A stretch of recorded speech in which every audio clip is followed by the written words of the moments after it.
Exit polls के result तो आप हर जगह देख रहे होंगे, लेकिन हम जो एग्जिट पोल पाठशाला में दिखाने वाले हैं, हम जो एग्जिट पोल के आंकड़े पाठशाला में रखने जा रहे हैं, वो सिर्फ 5 राज्यों के नतीजों का अनुमान भर ही नहीं है, बल्कि 2024 का रिजल्ट क्या आएगा यह भी आपको बताएंगे। इन आंकड़ों से आपको पता चलेगा कि विधानसभा चुनाव में मोदी के नाम पर कितने वोट पड़े और इससे 2024 के चुनाव के लिए इंडी गठबंधन की पूरी प्लानिंग कैसे स्वाहा होने वाली है। क्योंकि इंडी गठबंधन के खास तौर पर कांग्रेस को सबसे ज्यादा उम्मीद मध्य प्रदेश से, और मध्य प्रदेश वो राज्य है जिसको लेकर यह माहौल बनाया गया था कि यहां तो बीजेपी कांग्रेस के सामने टिक नहीं पाएगी। यही बोल रहे थे ना कि मध्य प्रदेश तो खत्म माहौल है। यह माहौल बनाया जा रहा था कि कांग्रेस को तो मध्य प्रदेश में लैंडस्लाइड जीत मिलेगी, मतलब बीजेपी का सुपड़ा साफ हो जाएगा। लेकिन एग्जिट पोल्स के आंकड़े तो अलग ही पिक्चर दिखा रहे हैं। जितने भी एग्जिट पोल्स हुए हैं, अगर सभी को मिलाकर पोल ऑफ पोल्स मध्य प्रदेश का देखा जाए तो मध्य प्रदेश का कुछ आंकड़ा इस तरह से बनता है। पोल ऑफ पोल्स कह रहा है कि मध्य प्रदेश में बीजेपी को 131 सीटें आ सकती हैं, 131 230 में से, और कांग्रेस 96 सीटों पर अटक जाएगी। अन्य के खाते में 3 सीटें जा सकती है। बहुमत का आंकड़ा 116 है, यानी पोल ऑफ पोल्स दावा कर रहा है कि बीजेपी बहुमत के आंकड़े से 15 सीट ज्यादा हासिल कर सकती है मध्य प्रदेश के अंदर। और कुछ एग्जिट पोल्स के आंकड़े तो यह बता रहे हैं कि मध्य प्रदेश में बीजेपी को लैंडस्लाइड जीत मिलेगी। जैसे मध्य प्रदेश में टुडेज चाणक्य का जो एग्जिट पोल है, जरा अगर आप उसको यहां देखेंगे, जो टुडेज चाणक्य का एग्जिट पोल है, वो ये दावा कर रहा है कि बीजेपी को, जरा ये आंकड़ा देखिए, इसको आपको दिखाता हूं। अब ये जरा देखिए, इसमें मध्य प्रदेश का आंकड़ा आपको दिखा रहा हूं, और इस मध्य प्रदेश के आंकड़े के लिहाज से अगर आप देखेंगे तो हमारा पोल ऑफ पोल्स कह रहा है कि बीजेपी को 131 सीट आएगी और कांग्रेस 96 पर अटक जाएगी।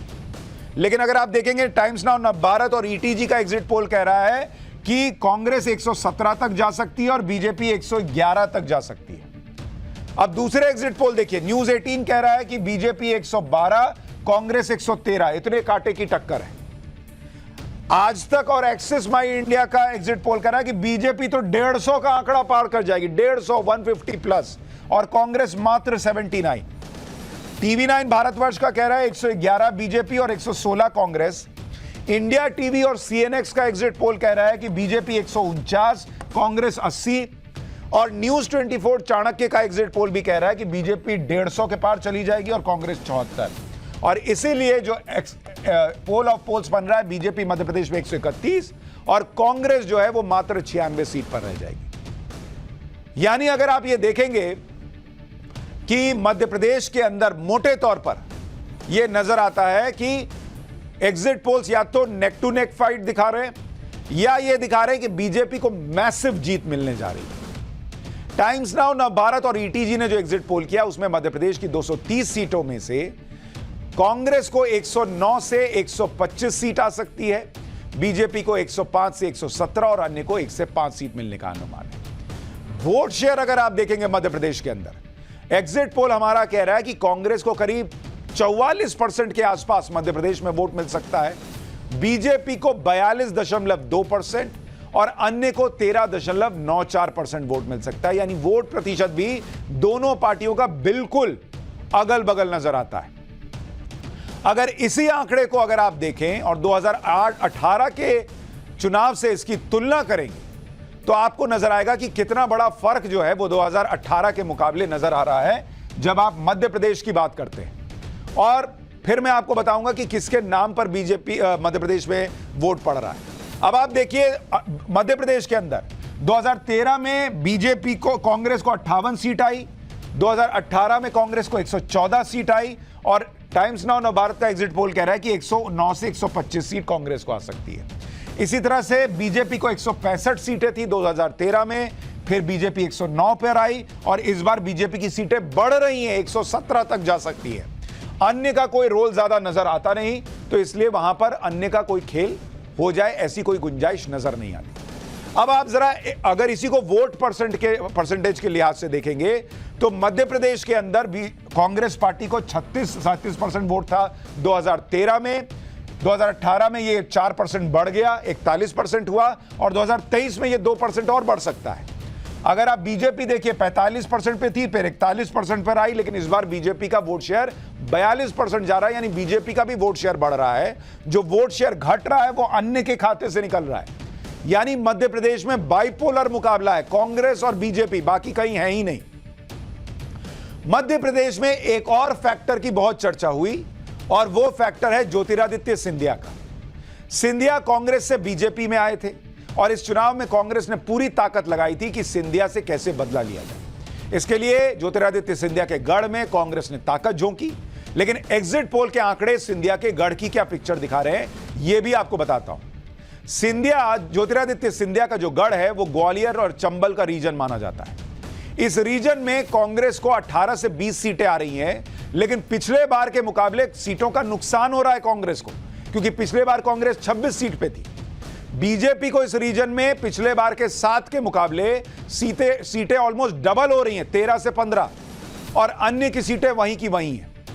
अगर इसको आप पिछले चुनाव से तुलना करें तो लगता है कि बीजेपी ने सिंधिया के गढ़ में पिछली बार के मुकाबले अच्छी बढ़त बनाई है, और कांग्रेस जो है वो सिंधिया ने धोखा दिया, ये बात भुना नहीं पाई, क्योंकि ग्वालियर चंबल रीजन में पिछली बार जो सीटें थी वो अब आपके सामने कि कैसे बीजेपी की सीटें बढ़ रही हैं।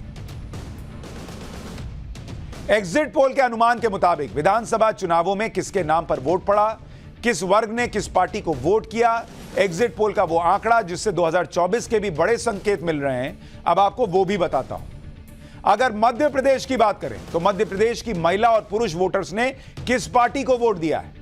टाइम्स नाउ, नवभारत और ईटीजी एग्जिट पोल के मुताबिक पुरुष वोटर, उन्होंने बीजेपी के लिए 40% पुरुषों ने वोट किया, जबकि कांग्रेस को 45% पुरुषों का वोट मिला है, अन्य के लिए 15% पुरुषों ने वोट किया। जबकि महिला वोटर ने बीजेपी के लिए ज्यादा वोट किया, 44% महिलाओं ने मध्य प्रदेश में, एग्जिट पोल दावा कर रहा है कि बीजेपी को चुना है, और कांग्रेस ने 42% महिलाओं का वोट पाया है, अन्य के खाते में 14%। यानी अगर आप देखेंगे तो महिला वोटर बीजेपी के साथ ज्यादा दिख रही हैं, और यह फैक्टर नरेंद्र मोदी से भी जुड़ा हुआ है, शिवराज सिंह चौहान ने जो लाडली योजना चलाई उससे भी जुड़ा हुआ लगता है। मध्य प्रदेश ने किस वर्ग से कितने वोट किसको मिले वो भी आपको बताता हूं। हमारे एग्जिट पोल के मुताबिक मध्य प्रदेश के अंदर जो व्यापारी दुकानदार था, जो कि मोटे तौर पर बीजेपी का कोर वोटर माना जाता है, वो अब भी बीजेपी के साथ है। बीजेपी को 49% व्यापारियों ने वोट किया है। तो जो लोग कहते हैं कि अर्थव्यवस्था ध्वस्त हो गई, वो देखें कि व्यापारी भर भर के बीजेपी को वोट कर रहा है, क्योंकि उसको मुनाफा हो रहा होगा। कांग्रेस 39% व्यापारियों का वोट ले पाई और अन्य 12%। दिहाड़ी मजदूर बीजेपी के साथ 38% दिहाड़ी मजदूर गए, हमारा एग्जिट पोल दावा करता है। कांग्रेस के साथ 51% और अन्य के साथ 11%। किसानों ने 47% वोट किया कांग्रेस के लिए, बीजेपी के लिए 37% किसानों ने वोट किया और अन्य ने 16%। अब है सवाल सरकारी नौकरी वालों का। 39% सरकारी नौकरी वालों ने, हमारा एग्जिट पोल कह रहा है कि बीजेपी के लिए वोट किया है, जबकि कांग्रेस के लिए 53% सरकारी नौकरी वालों ने वोट किया है। अब यह आंकड़ा बड़ा इंपॉर्टेंट है, क्योंकि सरकारी नौकरी वाले मोटे तौर पर बीजेपी के वोटर माने जाते हैं। क्या यह संकेत है कि ओल्ड पेंशन स्कीम के चक्कर में सरकारी नौकरी वाले बीजेपी के लिए वोट कर रहे हैं की बजाय कांग्रेस के लिए अब ज्यादा वोट कर रहे हैं? गृहिणियों ने कितना वोट किया किसके लिए? बीजेपी के लिए 48% गृहिणियों ने वोट किया है, एग्जिट पोल का दावा है। 41% गृहिणियों ने कांग्रेस के लिए वोट किया और अन्य ने 11%, अन्य के लिए 11%। प्राइवेट नौकरी वालों ने 52% प्राइवेट नौकरी वालों ने बीजेपी के लिए वोट किया है, एग्जिट पोल के मुताबिक। 38% प्राइवेट नौकरी वालों ने कांग्रेस के लिए वोट किया है और मात्र 10% ने अन्य के लिए वोट किया। अब आप देखिए फर्क कितना है। सरकारी नौकरी वाले कांग्रेस के लिए वोट कर रहे हैं, प्राइवेट नौकरी वाले बीजेपी के लिए भर भर के वोट कर रहे हैं। इसका मतलब ओल्ड पेंशन स्कीम सरकारी नौकरी वालों के लिए एक बड़ा मुद्दा बन गया है। रिटायर्ड लोगों ने 46% रिटायर्ड लोगों ने बीजेपी को चुना है, जबकि कांग्रेस के लिए 44% और अन्य 10%। 48% छात्रों ने मध्य प्रदेश में वोट किया, एग्जिट पोल का दावा है, जबकि कांग्रेस ने कोई के लिए 39% और अन्य के लिए 13%। अब आप सोचिए, जो लोग कहते हैं कि भाई युवा तो बेरोजगार है, वो तो वोट नहीं कर रहा, छात्र तो बीजेपी के लिए वोट कर रहे हैं। लेकिन जब बेरोजगारी की बात आई, जो बेरोजगार थे उन्होंने कांग्रेस के लिए वोट किया। 47% ने कांग्रेस के लिए वोट किया और 36% ने बीजेपी के लिए। मध्य प्रदेश में भी राहुल गांधी ने जातिगत जनगणना जैसा मुद्दा उठाया। भाई ये किसने वोट किया किसके लिए मध्य प्रदेश में, इससे एक चीज तो क्लियर हो गई कि ओल्ड पेंशन स्कीम के नाम पर कांग्रेस को वोट सरकारी कर्मचारियों के तो मिल रहा है, लेकिन महिलाओं का वोट अभी भी भर भर के बीजेपी के पास जा रहा है। अब सवाल है कि दलित और जो दूसरे समाज के लोग हैं वो किसके लिए वोट कर रहे हैं, क्योंकि राहुल गांधी ने जातिगत जनगणना जैसा मुद्दा चुनाव में उठाया और इस पर पीएम मोदी को घेरा। लेकिन एमपी में ओबीसी एससी एसटी वर्ग ने किस पार्टी को कितना वोट दिया ये भी देखिए। ओबीसी समाज, अदर बैकवर्ड कास्ट, आज भी बीजेपी को भर भर के वोट दे रहा है। मध्य प्रदेश में एग्जिट पोल कह रहा है कि 54% ओबीसी बीजेपी के साथ जा रहे हैं, 41% कांग्रेस के साथ और अन्य के साथ 5%। शेड्यूल कास्ट हालांकि कांग्रेस के साथ जाते दिख रहे हैं, 47% एससी वोट कांग्रेस को गया है और 38% बीजेपी को। शेड्यूल ट्राइब बीजेपी को 34% और कांग्रेस को 53%, और यह बीजेपी के लिए झटके से कम नहीं है क्योंकि बीजेपी को शेड्यूल ट्राइब का वोट बहुत मिला है कई दूसरे राज्यों में। अब आप देखिए मुसलमानों का वोट, 82% मुसलमानों ने कांग्रेस के लिए वोट किया, यानी लैंडस्लाइड वोटिंग हुई है, एक तरफा वोटिंग हुई है कांग्रेस के लिए मुसलमानों की। लेकिन 11% मुसलमानों ने बीजेपी के लिए भी वोट किया है। सामान्य वर्ग का वोट बीजेपी को गया, 62% जनरल कैटेगरी के लोगों ने बीजेपी को वोट किया, जबकि कांग्रेस को मात्र 29%। यानी राहुल गांधी ओबीसी पॉलिटिक्स कर रहे थे, वो एग्जिट पोल के अनुमान के मुताबिक फेल होती दिख रही है और ओबीसी का ज्यादा वोट बीजेपी को जाता हुआ दिख रहा है। हां, यह जरूर है कि बीजेपी का जो आरोप है कि तुष्टीकरण की राजनीति कांग्रेस करती है, मुसलमानों की बात करती है, मुसलमानों का वोट भर भर के कांग्रेस को जाता हुआ दिख रहा है। और इसका मतलब यह है, अगर इन पूरे आंकड़ों का आप जोड़ें, मध्य प्रदेश में नरेंद्र मोदी का वोट अभी इंटैक्ट है। अगर महिलाएं वोट कर रही हैं बीजेपी के लिए, अगर ओबीसी वोट कर रहा है बीजेपी के लिए, तो मध्य प्रदेश 2024 में भी नरेंद्र मोदी के लिए भर भर के वोट करेगा, इसके संकेत मिल रहे हैं। अब बात करता हूं राजस्थान की। राजस्थान वो राज्य है जहां कांग्रेस ये दावा करती रही है कि हर 5 साल में चूंकि सरकार बदलने का ट्रेंड है तो वो इसको रोक देगी, वो राजस्थान का रिवाज बदल देगी, कांग्रेस कहती है। लेकिन राजस्थान के पोल ऑफ पोल्स में भी बीजेपी को पूर्ण बहुमत दिख रहा है। अगर मैं आपको यह आंकड़ा दिखाऊं, माफ कीजिएगा, आपको आंकड़ा दिखाता हूं राजस्थान का। बीजेपी को राजस्थान के अंदर 104 सीट आ सकती है, यह एग्जिट पोल्स दावा कर रहे हैं और पोल ऑफ पोल्स में दावा, यानी सबका मिला दीजिए तो एवरेज बीजेपी का 104 सीट बन रहा है। कांग्रेस 84 सीट और अन्य 12 सीट, और बहुमत का आंकड़ा कितना है? 101, यानी बीजेपी को सारे एग्जिट पोल भी मिला दीजिए तो बहुमत मिल जाएगा। एकलौता एग्जिट पोल है आज तक का जो कह रहा है कि हंग असेंबली हो सकती है और कांग्रेस सिंगल लार्जेस्ट पार्टी हो सकती है। बाकी सारे एग्जिट पोल लगभग बीजेपी को स्पष्ट बहुमत दे रहे हैं, और एक न्यूज 24 का एग्जिट पोल कांग्रेस की सरकार बना रहा है, बीजेपी को 89 सीट दे रहा है। हमारे एग्जिट पोल के मुताबिक राजस्थान में क्लियर कट बीजेपी की सरकार बनने जा रही है। अगर आप टाइम्स नाउ नवभारत का एग्जिट पोल का आंकड़ा देखेंगे तो हमारे एग्जिट पोल के मुताबिक कांग्रेस को 56 से 72, बीजेपी को 108 से 128 और अन्य को 13 से 21 सीटें आ सकती हैं। राजस्थान में 199 सीटों पर वोटिंग हुई और बहुमत के लिए 100 सीटों का आंकड़ा चाहिए, और एग्जिट पोल में बीजेपी को यह साफ बहुमत मिलता दिख रहा है। भाई 128 पे और कहां 100 चाहिए। एग्जिट पोल में राजस्थान में किसे कितना वोट मिलने का अनुमान है वो भी आपको बताता हूं। कांग्रेस को करीब 39% वोट, बीजेपी को करीब 42% वोट, यानी कांग्रेस से 3% ज्यादा, और अन्य को 19% वोट। अगर एग्जिट पोल के आंकड़ों की पिछले चुनाव से तुलना करें तो आप ये देखेंगे कि बीजेपी की सीटें जो हैं वो पिछले बार घट के 73 हो गई थी, इस बार बढ़कर 128 तक जा सकती है। कांग्रेस बढ़कर 100 पे चली गई थी 2018 में, जो कि 2013 में 21 पे थी, वो घटकर फिर 72 पर आ रही है। यानी एक तरह से रिवर्सल हो रहा है जो कि पिछले बार हुआ था, जो कि राजस्थान का पैटर्न रहा है। अब सवाल यह है कि राजस्थान में किसके नाम पर वोट पड़े। यह आपको आंकड़ा कहीं नहीं मिलेगा किसी एग्जिट पोल में। हमारे एग्जिट पोल के मुताबिक राजस्थान के वोटर्स ने कांग्रेस को गहलोत के चेहरे पर वोट दिया।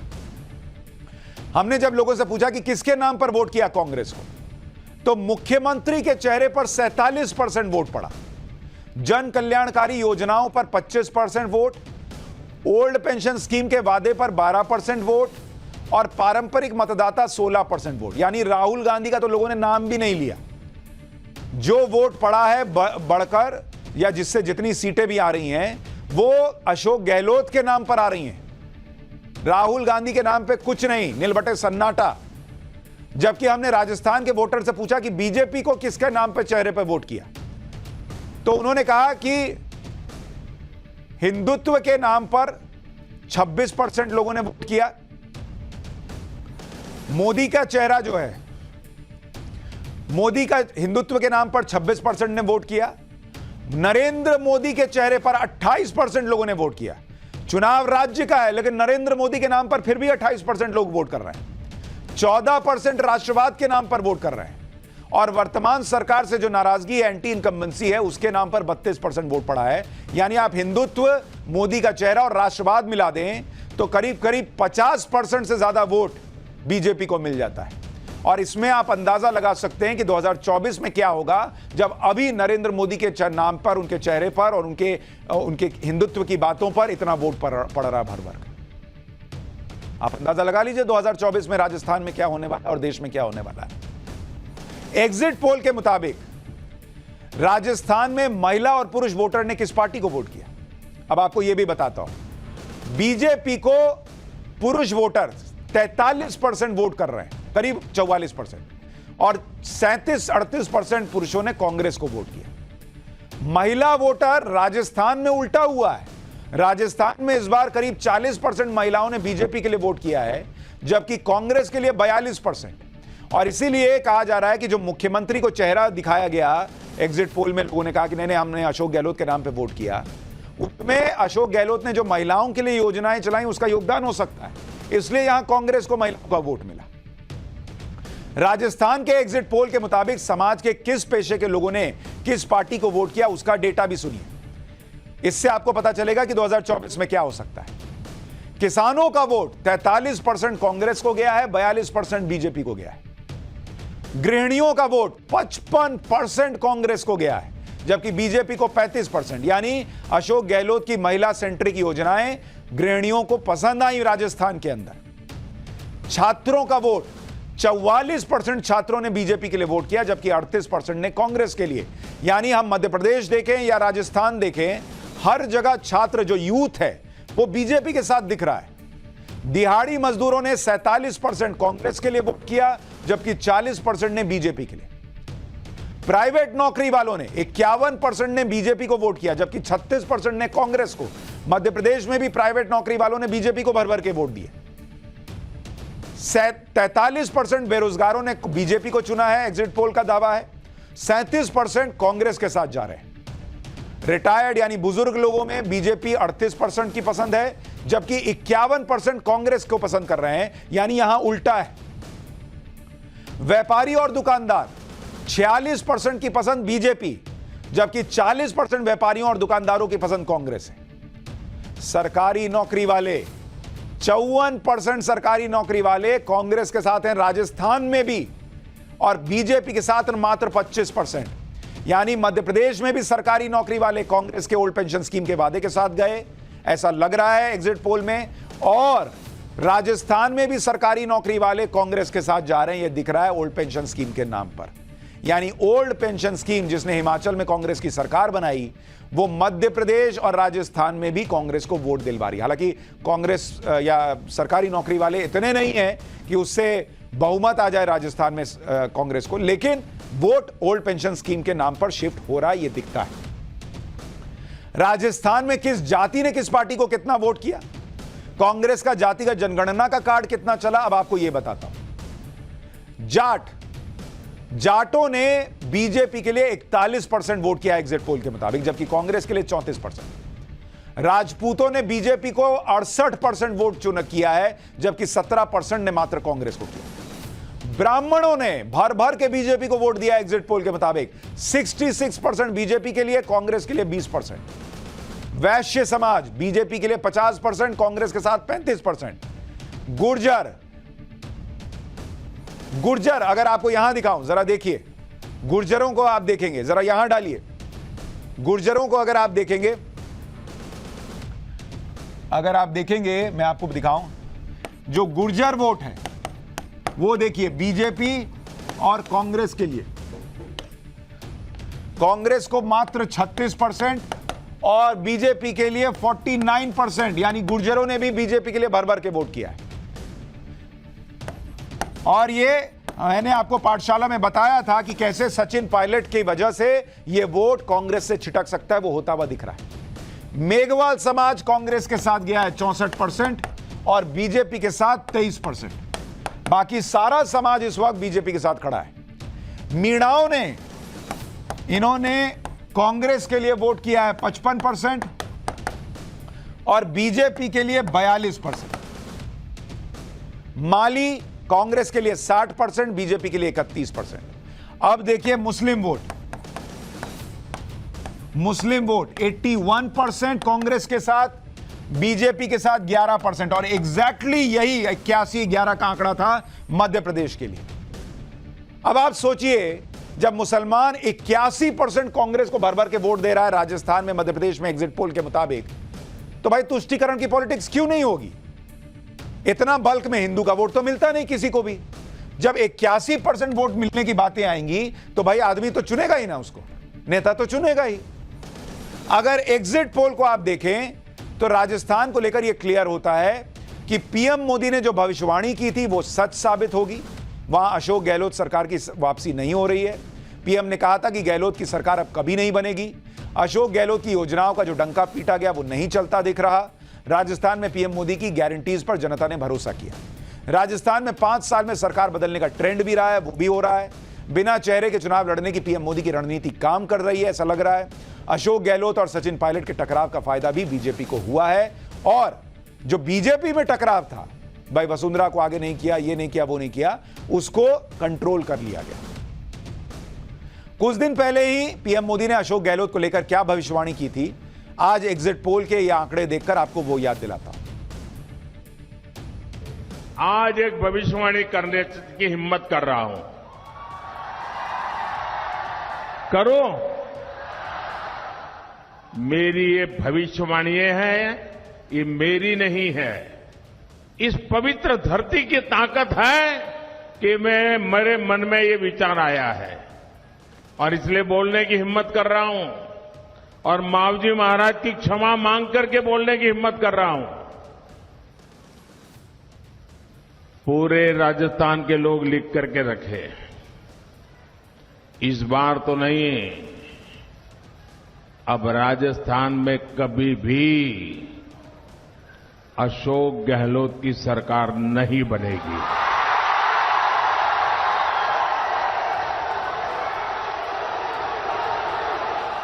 कभी भी नहीं। ये मावजी महाराज की धरती पर से बोले गए शब्द है।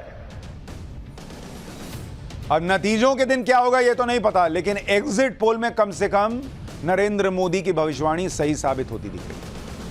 आज एग्जिट पोल के आंकड़े से पहले अशोक गहलोत का बयान भी कई संकेत देता है। एग्जिट पोल आए भी नहीं थे और अशोक गहलोत ने आज कहा कि अगर बीजेपी का धर्म कार्ड चल गया तो अलग बात है, धर्म का कार्ड नहीं चला तो कांग्रेस सरकार बनाएगी। यानी अशोक गहलोत ने पहले ही तैयारी कर ली है कि अगर नतीजा उनके पक्ष में नहीं आया तो कैसे किसे ब्लेम करना है। इसके अलावा अशोक गहलोत ने कहा कि बीजेपी का वोटर भी मानेगा कि मुख्यमंत्री ने काम करने में कोई कमी नहीं रखी। यानी क्या ये एक तरह से सचिन पायलट पर ठीकरा फोड़ने की तैयारी भी है कि गहलोत ने तो अच्छा किया लेकिन पायलट ने गड़बड़ कर दी। एक बार मुख्यमंत्री अशोक गहलोत को सुनिए। मुख्यमंत्री के बारे में सबकी एक ही राय है, बीजेपी का वोटर भी कहेगा काम करने में कोई कमी नहीं रखी मुख्यमंत्री ने। योगी जी महाराज बोलते जानते क्या बोलते थे, तो ये एक प्रकार से भड़काने वाली बातें भी करते थे धर्म के नाम पे भी। लगता है कि अगर वो चल गया इनका तो अलग बात है, पर परसत से नहीं था वो चला नहीं, इनका नहीं चला तो हम सरकार बनाएंगे। अच्छा, ये एक बड़े कमाल की बात है। अगर कोई किसी को हिंदुओं का वोट भर भर के मिल जाए तो वो पोलराइजेशन हो जाता है, वो धर्म के नाम पर वोट लेना होता है। लेकिन एग्जिट पोल कह रहा है कि मुसलमानों का वोट कांग्रेस को भर भर के पड़ रहा है, तो ये सेक्युलरिज्म में आता है। गजब परिभाषा इस देश में चलती है। हालांकि एक तरफ राजस्थान के सीएम अशोक गहलोत जीत को लेकर बहुत आश्वस्त नहीं दिख रहे, दूसरी तरफ राजस्थान में बीजेपी के नेता प्रचंड बहुमत का दावा कर रहे हैं। एक बार उसको भी सुनिए, फिर आगे की बात बताता हूं छत्तीसगढ़ की। देखिए, मैं न तो सट्टा बाजार देखा है ना एग्जिट पोल अभी तक देखा है, लेकिन मैं पूरे प्रदेश में मुझे जाने का प्रवास करने का अवसर मिला। मैं जनता का जो स्नेह समर्थन और आशीर्वाद मिला है मोदी जी को और भाजपा को, उसके आधार पर और कार्यकर्ताओं ने जो श्रम और परिश्रम किया है भारतीय जनता पार्टी को जिताने का, उस आधार पर मैं कह सकता हूं कि भारतीय जनता पार्टी को एक प्रचंड बहुमत की सरकार राजस्थान में इस बार बनने वाली है। यही दावा कांग्रेस भी करती नजर आ रही है। वो तो 150 से ऊपर 156 की बात कर रहे थे। 156 की बात करने वाले भी 3 दिन पहले 80-90 पर आ गए थे और 3 तारीख को 50 से। चुनाव के समय जिस तरह से लोग आनंद से, खुशी से, हर्षोल्लास के साथ जो वोटिंग कर रहे थे, जो त्योहार का जो माहौल था, वो त्योहार का माहौल तभी होता है जब एक उत्साह होता है परिवर्तन का।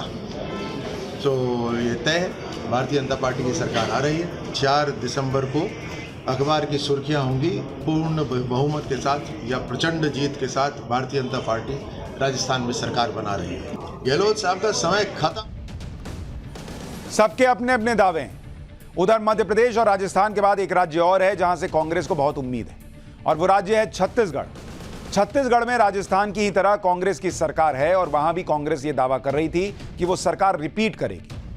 जब वोटिंग नहीं हुई थी, इलेक्शन नहीं शुरू हुए थे, तब तो लोग कह रहे थे कि बीजेपी 10, 15, 20 सीट पर सिमट के रह जाएगी। छत्तीसगढ़ को लेकर पोल ऑफ पोल्स में क्या अनुमान लगाया जा रहा है, पहले वो आपको दिखाता हूं, फिर आगे की बात बताऊंगा। पोल ऑफ पोल्स कह रहा है कि कांग्रेस को छत्तीसगढ़ में 90 सीटों वाली विधानसभा में 47 सीट आ सकती है। यानी जो बहुमत के लिए आंकड़ा है 46 का, उससे मात्र 1 सीट ज्यादा, और बीजेपी 40 तक पहुंच रही है। और यह बीजेपी के लिए बड़ी बढ़त होगी अगर वो ऐसा कर पाती है। और इसका मतलब यह भी है कि अगर 47 और 40 का आंकड़ा है तो यह ऊपर नीचे भी हो सकता है और छत्तीसगढ़ में खेल भी हो सकता है।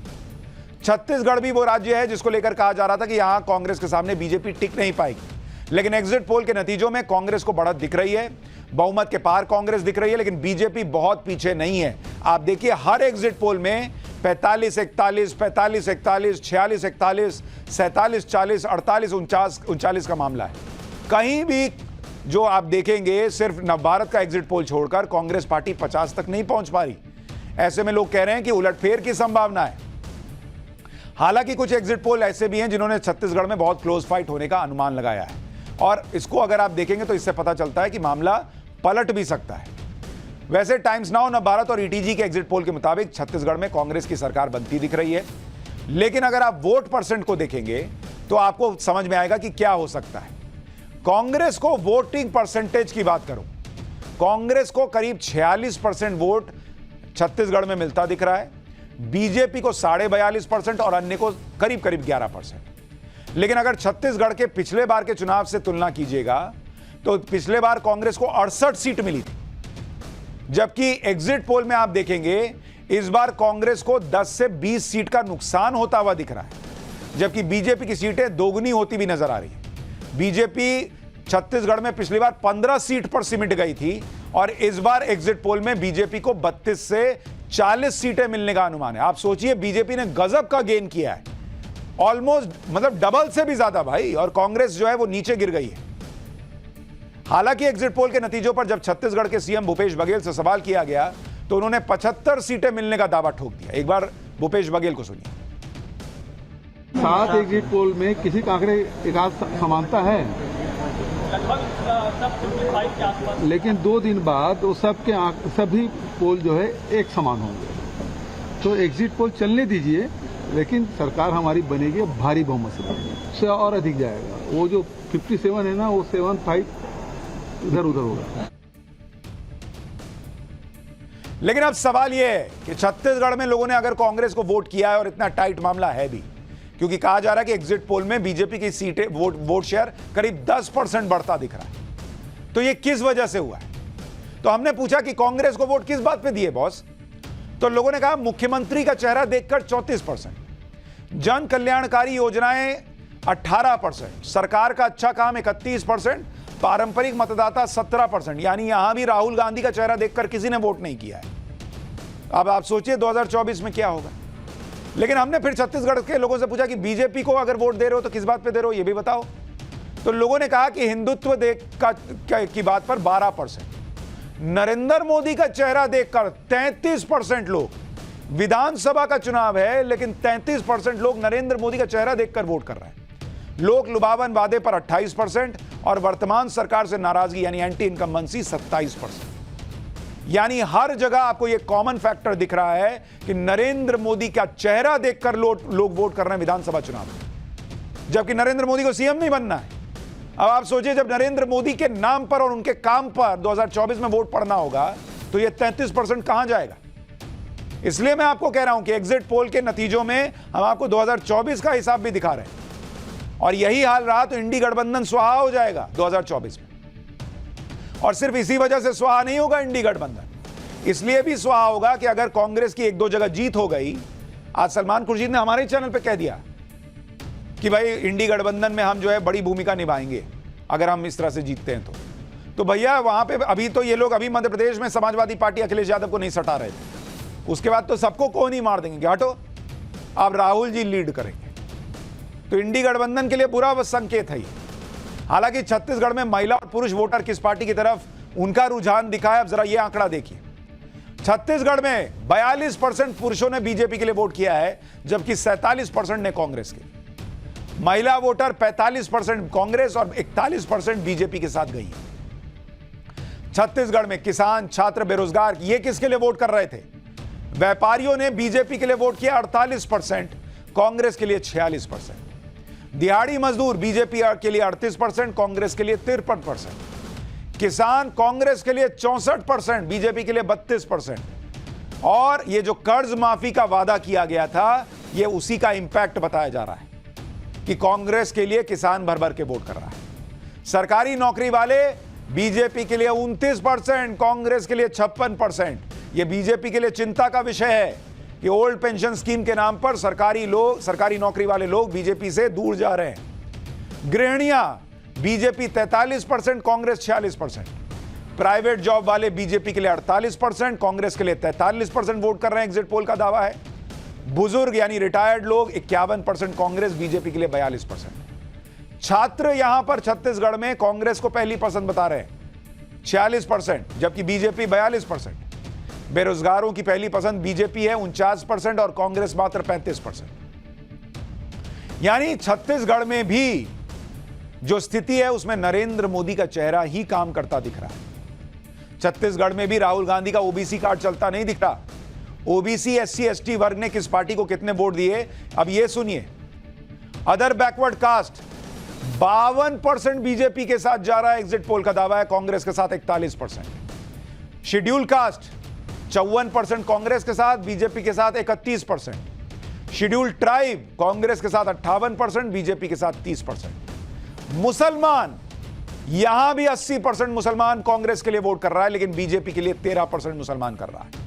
सामान्य वर्ग बीजेपी के लिए 59%, कांग्रेस के लिए 32%। यानी एग्जिट पोल्स की अब अगले 2 दिन तक चर्चा चलेगी, लेकिन असली रिजल्ट 3 दिसंबर को आएंगे और तब पता चलेगा कि मध्य प्रदेश, राजस्थान, छत्तीसगढ़ में क्या हुआ है। लेकिन हमारे पास जो एग्जिट पोल के ये बहुत ही अलग आंकड़े थे, मुझे लगा आपको बताना चाहिए, जिससे अंदाजा लगे कि अगर यही आंकड़े रिजल्ट में कन्वर्ट हुए तो 2024 में नरेंद्र मोदी को रोकना मुश्किल ही नहीं, नामुमकिन हो जाएगा।